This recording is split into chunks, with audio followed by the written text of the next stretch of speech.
Hello, everybody, and welcome to episode 7 of Bear Belief. Hello, Jessica. Yo, G-Dog, what's up? G-Dog, oh my God. Wow, this is what you get for talking about Eminem 10 seconds before we start recording. So, I thought I'd change it up. yeah, no, why not? So G-Dog here. So how's my J-Dog doing? I'm barking. You're barking? Okay. Or maybe that's what we'll do by the end of this podcast. You'll never know. All right, so today we have as a topic, we're going to talk about St. Valentine's Day. It's right around the corner. I know, Jessica, you have your lovely hubby at home. I have my cats, which is not quite the same. So do you guys do anything for St. Valentine's Day? Like, what is it? What is it for you? Nothing. Really? No. Like, not nothing. Like, he'll put some effort into it, but he really doesn't like the Hallmark holidays, right? So it sort of took a little bit to do that. But we've had, in the past, have had, like, fun with it. So one of our, I think it was maybe our second or third Valentine's Day, we were going to the mall to watch 50 First Dates. And right now I'm dating myself. And we were walking from the bus and I was just like, I don't know how we got onto it, but I was like, if I do a cartwheel in the mall, would you buy me a ring? Kind of thing, like the ring. And he's like, yeah, I dare you. Like he didn't think I would do it at all. So because the family jeweler was near the exit where we were going in or entrance. So we went in and I go into the store and they're like, can we help you? I'm like, yeah. So my boyfriend's dared me. And if I do a cartwheel, I get a ring. And they're like, the ring? I'm like, the ring. Well, doesn't the girl go into the back to get the rings, right? Like those big chunko, like diamond rings. So anyways, we're there's all this hype. I go into the hallway and I do a cartwheel, but I had like the really big winter boots and I'm not the most graceful anyway. And so I did it. So then everybody's like staring at Pat and was just like, so are you gonna like buy this ring? And he's like, and I'm like, we're going to think about it. So we walk out and then we're like going to this movie. So it's at the opposite end of the mall, if you know Angry on Mall. And we pass some of his football buddies, right? They're like, Gilby, what's up? How you doing? And he's like, I have to buy my girlfriend a ring. And he was like all pale and stuff. And they're like, how old are you at this point? Okay, so I met him at 24, so maybe 26. God, poor guy. Right? And so his friends are like, good luck with that. And they sort of look at me and I'm like, I have no idea what he's talking about, right? So, but to this day, he'll always say, I didn't do the cartwheel right. Yeah. So no. I reneged on the bet. You blame the boots and he blames the fact you didn't do your cartwheel. No, and I'm like, he'll do gestures, but I think like he makes more of an effort throughout. Yeah. And then so we'll buy little chocolates or something like that. We might go for dinner, but there's not the emotional baggage around it for us. I think that's good. It is. In the beginning, you kind of like, hey, what are we doing? But there is this pressure, But yeah, he'll make an effort.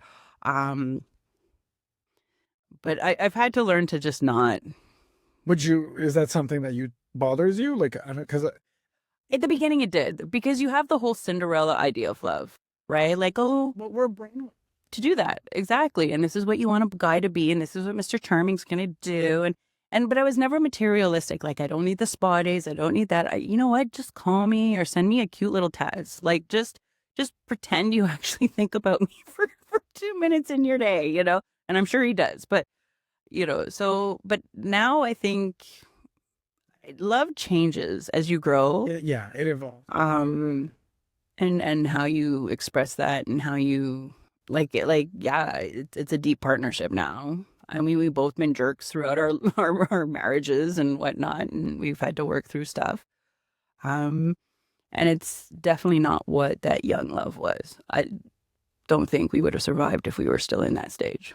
Well, that's how you survive. You do evolve it. You have to. So for me, it's a little similar, I think. So my last relationship, I was with the guy for 10 years. And I'm pretty sure he comes from the same religion, or at least his parents did. So he did not grow up celebrating anything, like not even his birthday. And that's a whole thing we could unpack for days, which meant that holidays were never significant within that relationship, and that included St. Valentine's Day. Most of those holidays I don't give a crap about. Like I never Like, we didn't really exchange Christmas gifts. We didn't really do birthday things. Because our philosophy was, if you're giving me a gift because the world is telling you that today is gift giving day, like what does that gift actually mean? Right. So we were really good at giving each other gifts or tokens of appreciation or marks of affection all throughout the year. And I think over time, I definitely grew to appreciate that a whole lot more. But there's something about St. Valentine's Day that stung if it was completely ignored. Like there's something about, and that probably says more about me than like the world. But like, and it bothers me a lot more when I'm single. So this year will be Valentine's Day #2 as a single guy. And it does annoy me. It annoys me really bad. So Do you think people are more annoying on that day? I don't know. Like your couple friends? Think so. I don't think it's. I don't really. Maybe I don't think people are overtly. There's a. I can think of a couple that I know who are just like that all the time. So I don't think it changes for that because it's Valentine's Day. Like they're just like, oh yeah, here they go again. Yeah. So, and this year I solved that problem because I blocked them both off of Facebook. So that will not happen anymore. They annoyed me last fall and I was like, you know what? Why am I friends with these people? And that was the end of that. Okay, note to self, don't annoy Gabe or you'll get blocked. No, you'll know way before we get to the blocking. There's stages. There are stages. But like, I don't know. I think it's one of those holidays that like was manufactured, but like I am discovering that I am way more romantic than I thought I was. Really? Oh my God. We haven't had this conversation yet. So have you heard of Heated Rivalry? Yeah. I must have heard. Yes. This is the TV show to watch. The TV show to watch right now. It just got released in Europe like last week, and it's taking the world by storm. People are obsessed. I am fell victim to Heated Rivalry. I knew about it long before everybody else did because I follow kind of like the queer cinema trends, and it had been announced like in some of the Facebook groups I'm in that follow innovative kind of TV shows. And I had it on my phone as a reminder the day it came out on Crave. And I was hooked. It was immediate. I could not stop watching. I would wait until midnight every night there was a new episode for the episode to be released, and I would binge it immediately. I would rewatch the entire season. I have rewatched the entire season. Oh God, I can't even tell you how many times Really? at this point. Oh yes, Dude, you still need to watch the rest of Bridget or Gilded Age, and I'm waiting for you so we can talk about this. there's a. But okay, This is I'll Heated Rivalry. get to Bridgerton and Gilded Age after. Also, I bought it's a series that is based off of the Game Changer series that it was written by Rachel Reed, a Canadian born author from Nova Scotia. I bought all 6 books and I read them all 6 in, I think it's 9 days. Oh wow. I could not stop reading. And I would read the books and then I would go back to the show and I would read the books again. And I am resisting with all of my might the urge to reread these books already. And I just finished them like the other day, like a week ago. The thing that hooked me was the romance. So not the heated stuff that everybody else talks about. And the thing is, they talk about the heated stuff a lot because I think it's shocking for a lot of straight people to finally watch like 2 gay men have sex in a very honest way. It is depicted in the same way that sex scenes are depicted in straight movies and straight TV shows. So it's done in the same kind of earnestness and sincerity that I've never seen. And I've watched a lot of queer cinema and queer TV. I've never seen it depicted like this ever. It's a first. It feels very real. And you see the evolution of the characters. And I could talk about this. I could do a whole podcast about Right. rivalry, and we'd be here till next week. But the romance, But the romance the is building of the relationship. it's what gets me. I just today at lunch, I was watching a YouTube video that was clips that were put together and being analyzed by some movie person from the show. And I cry at the clips. Oh. And I've seen these clips, like some of these clips, like the clip where Scott Hunter hoists the Stanley Cup over his head and then asks his boyfriend to come down from the stands, and he kisses him instead.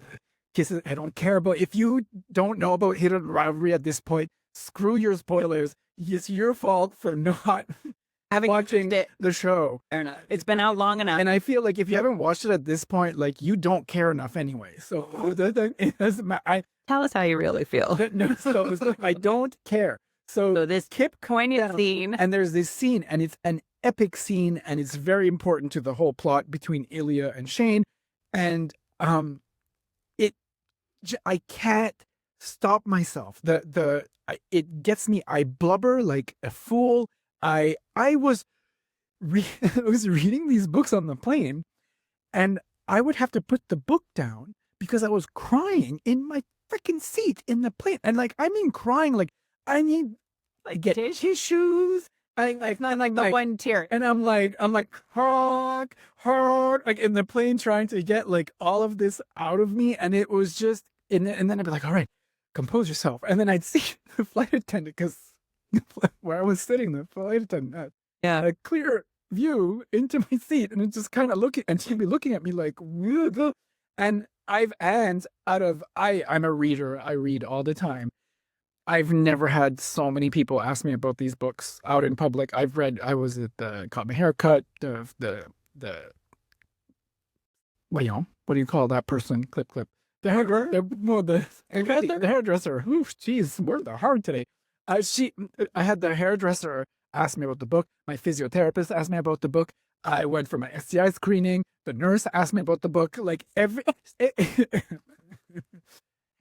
STI screening. So are you like you have this book in hand and they're asking you about it? Okay, so it's not just like, hey, have you read it? No, so they know. Okay, but I have had people ask me about it just generally, because in the gay community it's become kind of a topic. Yeah. So, and I think I am affected by this series because it's showing romance in a way that like I crave. I did not know that I craved it. So that's why, and I think this year, St. Valentine's Day or Valentine's Day, is hitting different even more than usual.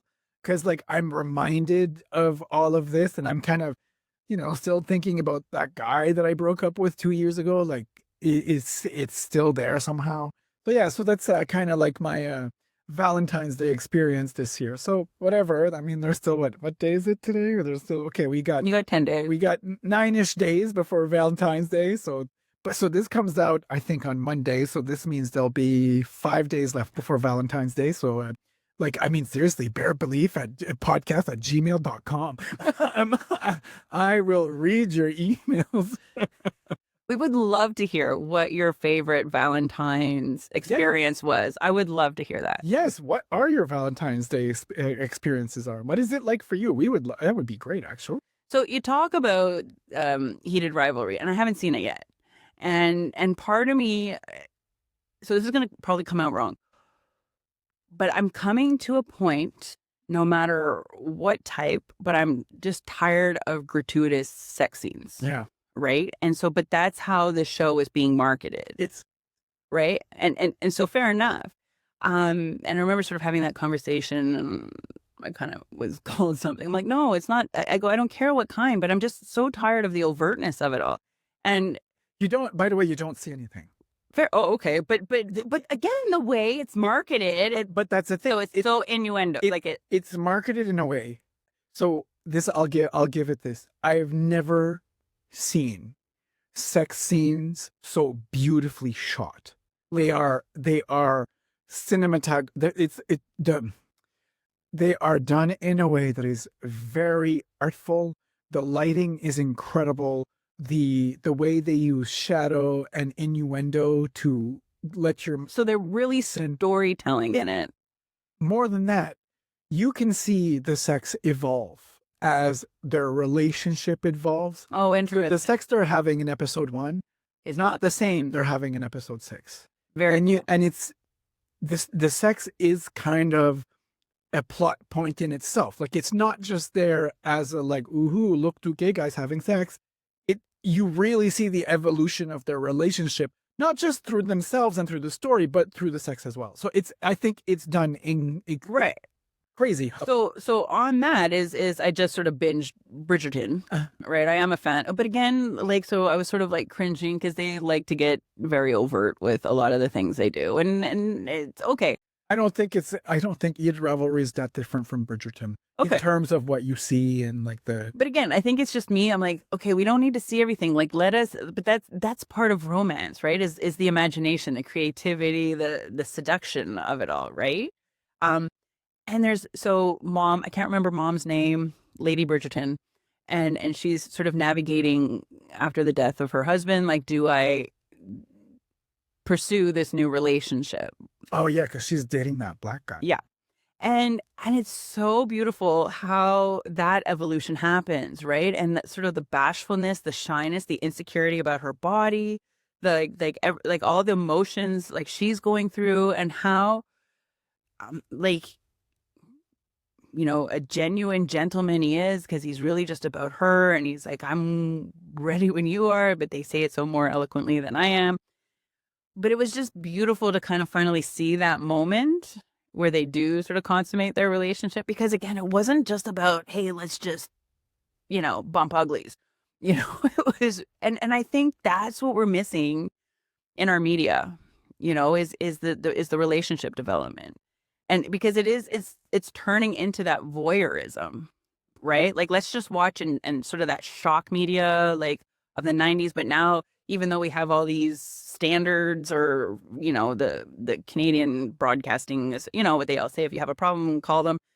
But we don't, and sort of adhere to anything like that. Like, well, the difference is that those standards only apply to broadcast media, and these shows are not broadcast. Oh, okay. They're streamed. So they play by. But even on the TV show, like some of the, like this on Stars, oh my gosh, there's not like. But that's cable. Cable has a different set of rules as well. So. But still, like, anybody can look anytime. And like sex over love is in some ways super accessible. Right? Like, if you want to watch porn, you can do that. If you want to go on like any sort of dating app, yeah, like you can get that. Well, I could have got one 10 minutes ago if I really wanted to. Sorry to block you there, but no. But again, this pursuit of love and genuine love, and not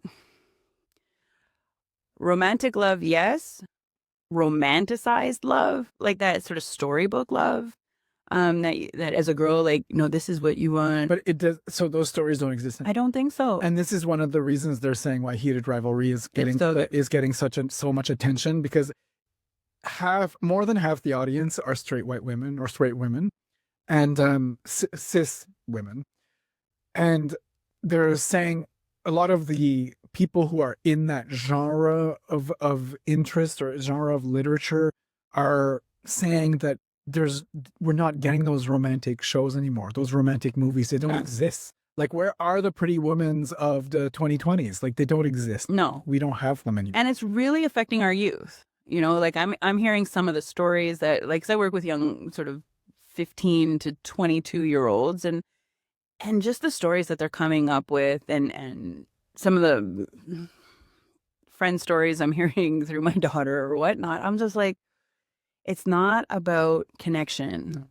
right? It's, and I get it, as young, we're discovering our bodies and our sexualities, our identity, and I get all that, so there is that fun part of it, but we don't teach too much about, like, what do I really want in a partner? Like, our youth have examples, maybe our parents have a very healthy relationship, or maybe they don't have a healthy relationship, and you're like, I definitely don't want that. But then, like, what does statistics say? You're always going to marry one of your parents anyways, type deal. Oh God, I'm going to stay single then. But I guess it's the familiarity that you're with, or, you know, like they do a lot of, you know, healthy relationship stuff, you know, like signs of abuse, controlling and relate, like that, like all the sort of cerebral stuff. But what is the heart stuff about The it? kids are very educated on consent and like what their boundaries are and kind of those things, but I'm not sure that I know for a fact that we've commoditized a lot of the relationship things. It's a lot transactional. The dating apps have done it. The internet has done it. All of these instant messaging thingies, like they're all these It's all immediate it's gratification. all immediate gratification. And the reality is that a relationship, it is the farthest thing from immediate gratification. If you're going to have a relationship, sure, there will be some gratification immediately, but it's a long-term thing. And Or you're playing algorithms too, right? Like you're playing a cyber game. Like I have one friend who's not on the typical like hookup app, is on like a relationship app, which is, or even friendship. I think there's some of those. Sorry, I'm totally out of date. But will swipe so many times instead of sort of being like again, it's like a menu, you know, like this guy. And but then because she realizes that the guys are playing a menu, so everybody's playing a number game. So it's like, again, it's not about authentic, like, okay, I see what you're writing there, or maybe this might resonate with me, or, you know, because people don't have time anymore to go to a bar. People don't even know how to act at a bar anymore, you know? So again, like we have not just disconnected romantically, but interpersonally, you know, where it's so easy to just like go hook up later. And I'm not saying like, listen, I'm a prude. And we are not going to sex shame or no, say that people shouldn't be hooking up. But there is a line. I think there is a line. And I find it, especially in my community, it is so hard right now to find that connection. Yeah. To get people who, you know, want to go beyond that and who are not limited to the instant gratification. Yeah. And I think that's probably one of the reasons why this show and this romance aspect has me like all up in my feels, because it's like I know I'm craving it. Like I just want it so bad. I want it way more than I want that love, that connection, right? Absolutely. I will forego a lot of sex if it means that I can get that connection. So maybe pivoting a little bit from that. I like that. That's a nice tangent. Hold on. I don't know what's happening today. So, how can we bring this to more of like a spiritual Well, I think we're sort of talking about that in sort of the interpersonal connection and like, what is love? Like what I don't know. What do you think it is? I'm always giving my definitions first. You give me your definition. The thing with love is like, I can't help it. I am a very kind of, you know, logical thinker. I approach things logically, and love, if I want to be cynical about it, it's a bunch of chemicals firing in your brain. You know, the atheist. No, but like that rational. And it's like, and this, even if I am in the process of falling in love, I will have that thought in my head that's just like, here's all my chemicals going. The victim to the dopamine and the serotonin, you know? Right. So how would you know, like, you're in love, or how do you know you love somebody? Like, what does that love? But it's one of those things. When you know, you know.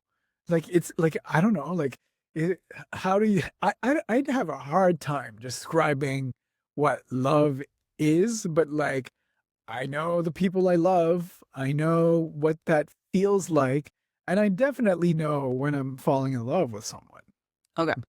So in scripture, right, we have that famous Corinthians 13. It's at every wedding because everybody's like, oh, it's so romantic. But I may have read it at a wedding or two. You know, you probably have. So it reads, so these are the characteristics of love. Love is patient. Oh, yes. Is kind, doesn't envy, doesn't boast, is not proud, does not dishonor others, is not self-seeking, is not easily angered, keeps no records of wrong, does not delight in evil, rejoices with the truth, always protects, always trusts, always hopes, always perseveres, never fails.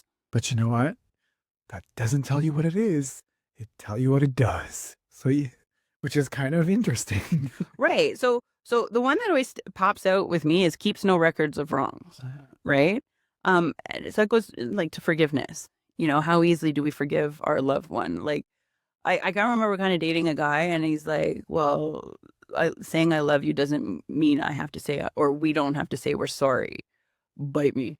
You know, no, you did something, recognize like that, If I've ever heard of. right? And it's like, no, I don't really believe that. But yeah, there's a lot of forgiveness in relationships, but like, you know, and some people have that sort of tally board, right? Well, you've done 10 things wrong to me and I don't like it. And this is a toxic relationship. Well, hold on. We're people and we're learning to be in relationship.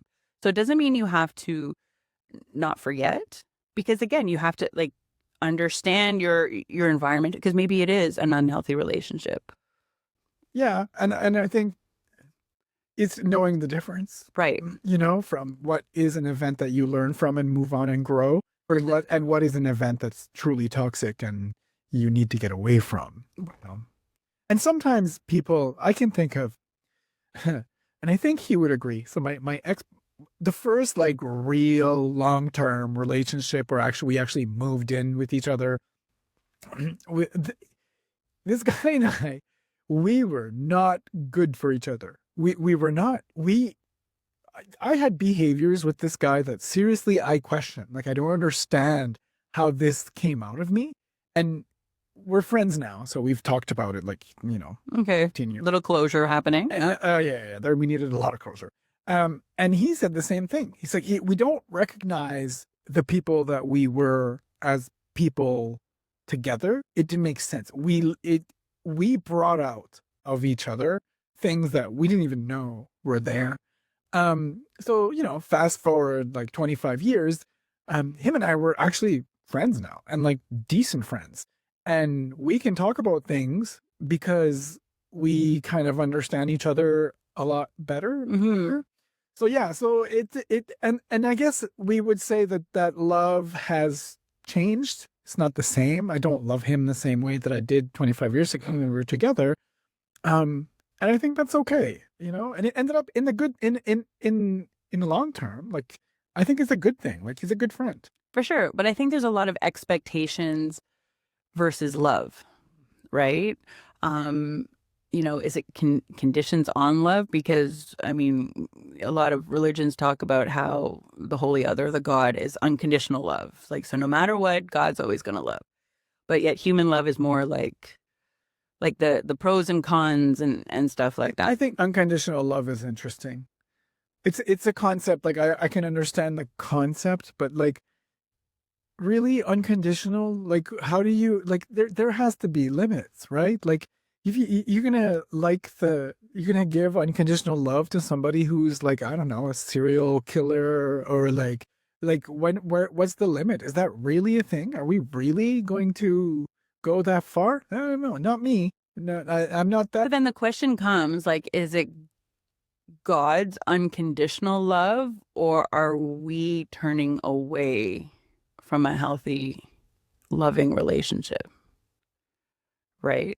So if I'm choosing to hurt myself or to be in an unhealthy lifestyle of any sorts, I'm not talking relationship, but you know, in ways that is hurting me, you know, or choosing unhealthy relationships, is that God saying, no, I don't love you because you're doing all those things? Or is it saying, I'm here whenever you're ready to kind of be I think in this space if you're again? taking a religious perspective, then I think the point would be that like God is giving you this love, you're choosing to ignore it, or you're choosing to not follow it. That'd be my understanding. And I remember having a discussion about this when I was a teenager with my mom, where we had this discussion where her point of view was that you can choose to love someone. Mm. And I remember, and she would argue, she was definitely arguing the pro, and I was arguing the con, because I don't know if I can truly, really choose to love someone. Like, if there's someone in front of me who is, you know, so vile or despicable, and like, I can't love this person. How do I love this person? you know? And I know that like from certain religion, certain perspectives, you're supposed to. Well, not me. Like I can't just like love randomly some despicable person or some person who's like, and this was in the context we were talking about in the context of family and how these things go, and I'd be like, no, I can't just pick a partner and decide I'm gonna love them. That's not that's not how that works. No, I agree too. I had a friend who, a teammate who was killed by her partner. Oh, God. Yeah. Um, and like I remember a colleague of mine works in prison ministry, and it's all about restorative justice and sort of bringing healing on both parts. Um, but I'm like, I don't care what you say. I'm not gonna ever forgive that guy. Of course. How could you? And he's like, well, it's about, and I'm like, no, stop, stop, stop. I believe that everybody can kind of learn and in some ways redeem themselves. Like, but if people really have no learning on this, like this person still says that no, it was her fault. Like she ruined my life. Now look at where I am because this person ruined my, yeah. So Hope he's rotting in jail. he's still, but it's getting close, and we don't need to get into all the like. I don't want to get us on a tangent, but again, like where where's that line of expectation and just loving? So as a female, you're there's all these sort of messaging of stand by your, I guess, partner or stand by your man. Like it's okay, they don't really mean it, or if I love them enough, they're gonna change. And I remember one of my first relationships, it was on and off for a year and a half. And it took me so much to just not like engage in that. So we'd be together, but we weren't together. But we were together until he wanted to be with somebody else. But then we really weren't together. But then he'd see me with somebody else. But then that person would be gone, and then we'd be back together. So this was that sort of weird cycle. And it was funny. So it had been just around the time I met Pat, and this dude came out of the closet again. Not that closet, but he came out from the woodworks. Oh, okay. Like what? I'm gay now. No, no, The gay closet. no. That's why I'm like, no. Like the skeleton in the closet, right? Like that phrase. So he comes out of the woodwork, and we see each other at the common bar. And he's like, hey, let's get together for supper and let's just talk. And I was like, great. And he had just split up with this girl that he was with and singing the sad song. And he's like, we really would good together. He goes, but you freaked me out. And I'm like, well, how did I freak you out? He goes, you were doing my dishes. I'm like, dude, I was there for 5 days. You paid for all the meals. You were driving everywhere. I could just, like, I was up early. I just did some. Oh, no, that was too much. And I go, exactly. You weren't ready for what I had to offer. So this wasn't about me, even though it was about me, but it was about you. And but then like looking back on my younger self, I was like, girl, like if I flew back in time, I'd kick myself in the head. Like this guy had just gotten out, like broken up with his fiance. The fiance was pregnant, but chose not to be, but didn't tell him until after things. So that kind of messed them all up, right? So again, can you love somebody who is in a space to sort of be loved, right? I think it depends on, again, there's different kinds of love. And you can choose, I think. You can choose to be open to a love. Like you cannot love without receiving that. Like it has to, like for me, it has to be like, right? Because then it's not. Then it's just conditions. It's this, it's that. And yeah, I had to learn how to love. And I think, yeah, like I was young and I remember because my dad had cheated on my mom. I was like, I'm going to sleep with so many people so that I'm not going to be boring in bed. And so that no one, I had this idea, right? Like I wanted to know it all. Not at all, because for me, like, no, it wasn't about all the other emotional connections. It was because he found some other woman. Like it was a sexual thing. Again, naivete. And as I said, my ordination was protested because I was living with Pat at the time, right? We weren't married. no way could I have not done that journey. Couldn't I have done the journey in that way? Like to just be on my own, then married to somebody. For me, marriage was an unhealthy institution. So why am I going to do As this? it can be. Right.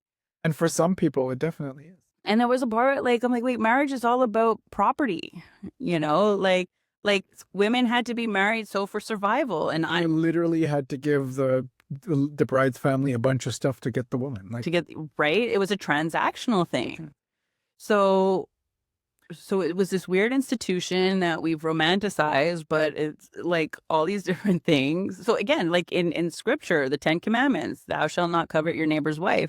That's not because it's immoral and you shouldn't love somebody else. it's your neighbor's Property. There's nothing. If it was a morality thing, it would also be about the husband and about. Yeah. But it's not. But it's not. It's property.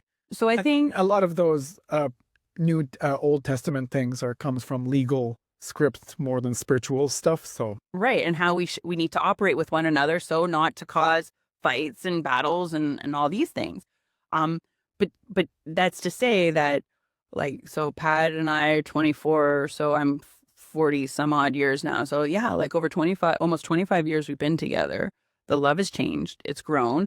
Sometimes, I mean, there was a period that, like, yeah, I didn't like him so much at all, and but I think that's normal, right? it is normal. Everybody goes through that. I know Exactly. it was the same with my ex. Like over the 10 years, like it ebbs and flows. Like it really does. Exactly. But I think that's where the commitment is like, okay, this isn't good now.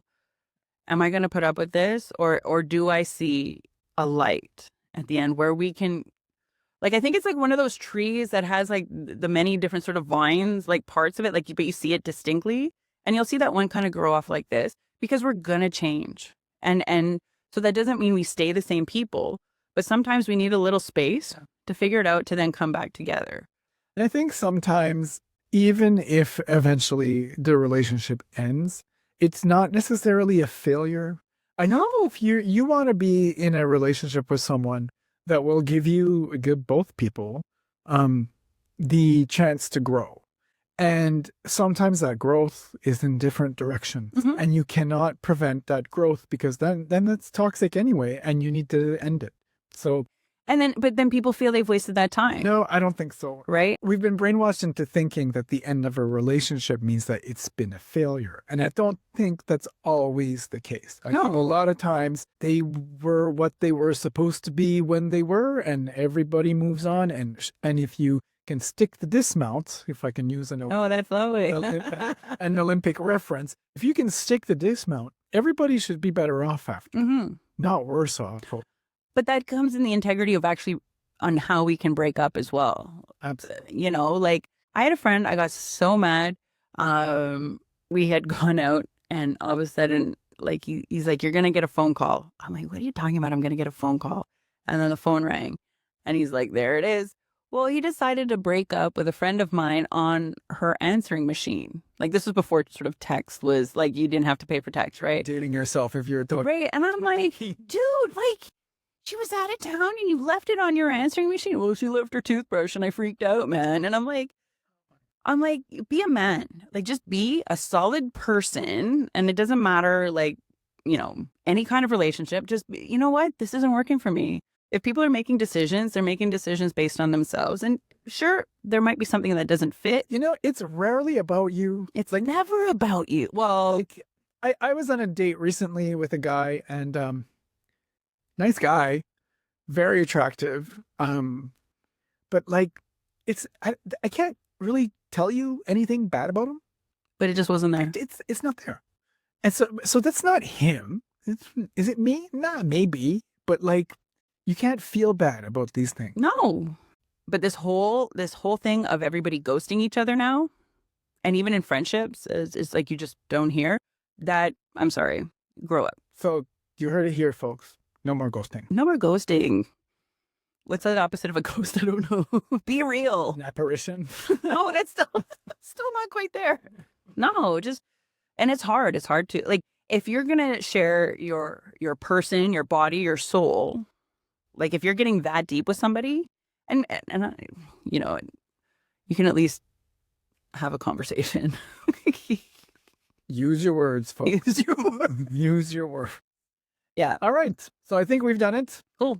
So thank you everyone for listening to us. This was episode 7 of Bare Belief. You can find us at barebelief.ca. That is our website. You can find us on Spotify, YouTube, Apple Podcasts. Also, just search for Bare Belief. We'll pop right up. And you can email us, barebeliefpodcast@gmail.com. Thank you, Jessica, for sharing this with me today. Thank you, G-Dog. It was awesome. Thank you, and see you all in 2 weeks.